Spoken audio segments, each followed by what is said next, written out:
America ಮತ್ತು Iran ನಡುವಿನ ಯುದ್ಧ ಒಂದು ಅಂತಿಮ ಹಂತಕ್ಕೆ ಬಂದು ನಿಂತಿದೆ ಎನ್ನುವಂಥ ಸುದ್ದಿಗಳು ಬರ್ತಾ ಇದೆ.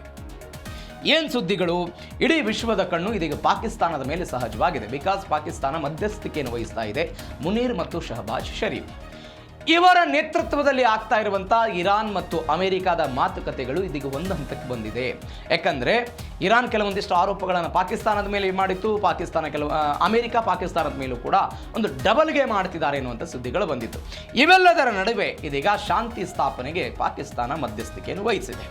ಇದರ ಪರಿಣಾಮವಾಗಿ ಇರಾನ್ನ ವಿದೇಶಾಂಗ ಸಚಿವ ಅರಗ್ಜಿ ನೇತೃತ್ವದ ನಿಯೋಗ ಭೇಟಿ ಕೊಟ್ಟಿದೆ ಇಸ್ಲಾಮಾಬಾದ್ಗೆ. ಈ ಹಿಂದೆಯೂ ಕೂಡ ಇರಾನ್ನ ಒಂದು ನಿಯೋಗ ಮೊದಲ ಸಭೆಗೆ ಭೇಟಿ ಕೊಟ್ಟಿತ್ತು. ಅವತ್ತು ಮಾತುಗಳು ಆಗಿರಲಿಲ್ಲ. ಇದೇ ಅರಗ್ಜಿ ಇದ್ದರು, ಅದಾದ ನಂತರ ಅಲ್ಲಿಯ ಸ್ಪೀಕರ್ ಎಲ್ಲ ಇದ್ದರು. ಆದರೆ ಮೊದಲ ಹಂತದಲ್ಲಿ ಅದಾಗಿರಲಿಲ್ಲ. ಎರಡನೇ ಸಭೆಗೆ ನಾವು ಬರೋದಿಲ್ಲ ಅಂತ ಹೇಳಿದರು. ಇವರಿಗೆ ಪಾಕಿಸ್ತಾನದ ವಿದೇಶಾಂಗ ಸಚಿವರು ಮತ್ತು ಮುನೀರ್ ಎಲ್ಲ ಸ್ವಾಗತ ಕೊಟ್ಟಿದ್ದಾರೆ. ವಿದೇಶಾಂಗ ಸಚಿವ ಇಶಾಕ್ ದಾರ್ ಮತ್ತು ಸೇನಾ ಮುಖ್ಯಸ್ಥ ಮುನೀರ್ ಅವರೆಲ್ಲ ಬರೆದು ಮಾಡಿಕೊಂಡ್ರು. ನಿನ್ನೆ ಅವರು ಭೇಟಿ ಕೊಟ್ಟಿರೋದು.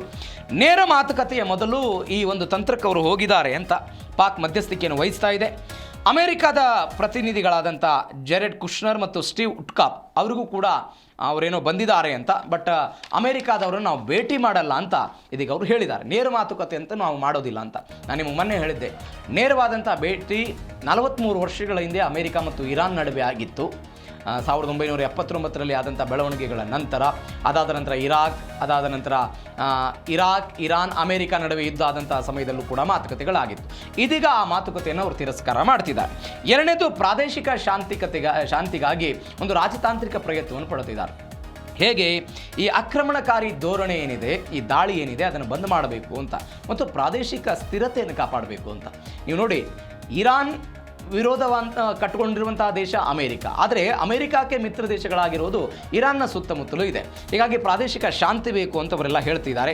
ಈ ಪಾಕ್ ಭೇಟಿಯ ನಂತರ ಅರಗ್ಜಿ ಮಸ್ಕತ್ ಮತ್ತು ಮಾಸ್ಕೋ ನಗರಗಳಿಗೂ ಕೂಡ ಅವರು ಭೇಟಿ ಕೊಡ್ತಾರೆ ಅಂತ. ಒಮನ್ನ ರಾಜಧಾನಿ ಮಸ್ಕತ್ಗೆ ಅಲ್ಲಿ ಭೇಟಿ ಕೊಟ್ಟು ಅಲ್ಲಿಯ ರಾಜರ ಜೊತೆಗೆ, ಅಲ್ಲಿಯ ಸುಲ್ತಾನರ ಜೊತೆಗೆ ಏನೋ ಮಾತುಕತೆಯನ್ನು ನಡೆಸ್ತಾರಂತೆ. ಬಿಕಾಸ್ ಈ ಒಮಾನ್ ಅನ್ನುವಂಥ ದೇಶ ಏನಿದೆ, ಪಶ್ಚಿಮ ದೇಶ ಮತ್ತು ಇರಾನ್ನ ನಡುವೆ ಮಾತುಕತೆಯನ್ನು ನಡೆಸೋದಕ್ಕೆ ಒಂದು ವಿಶ್ವಾಸಾರ್ಹ ದೇಶ ಅಂತ ಅವರು ಅಂದ್ಕೊಂಡಿದ್ದಾರೆ.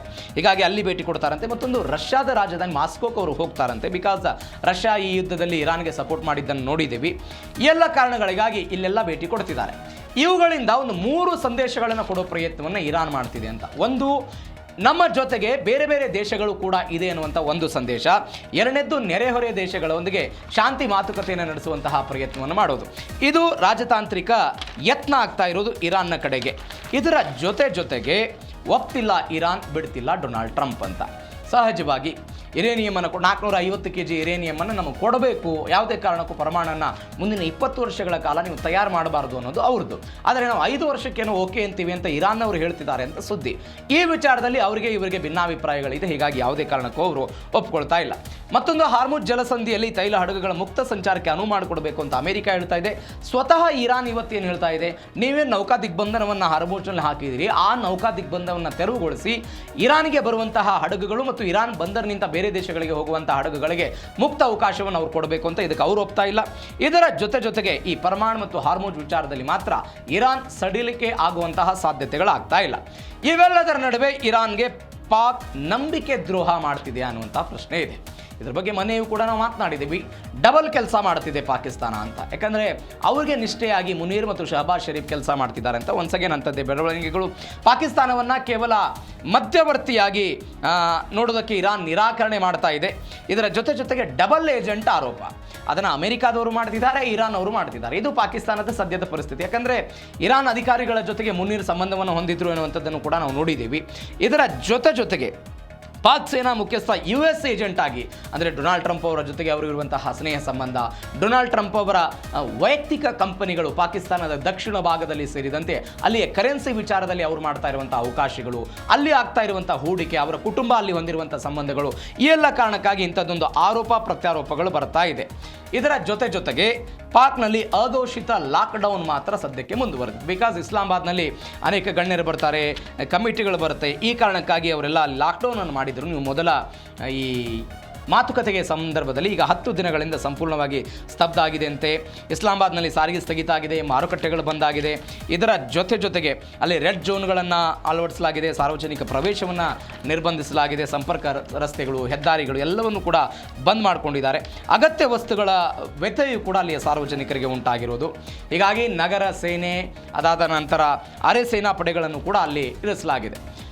ಇದರ ಜೊತೆಗೆ ಪಾಕಿಸ್ತಾನದಲ್ಲಿ ಸಾರ್ವಜನಿಕರ ಸಂಕಷ್ಟ ಮತ್ತು ಆಕ್ರೋಶ ಇದೆ.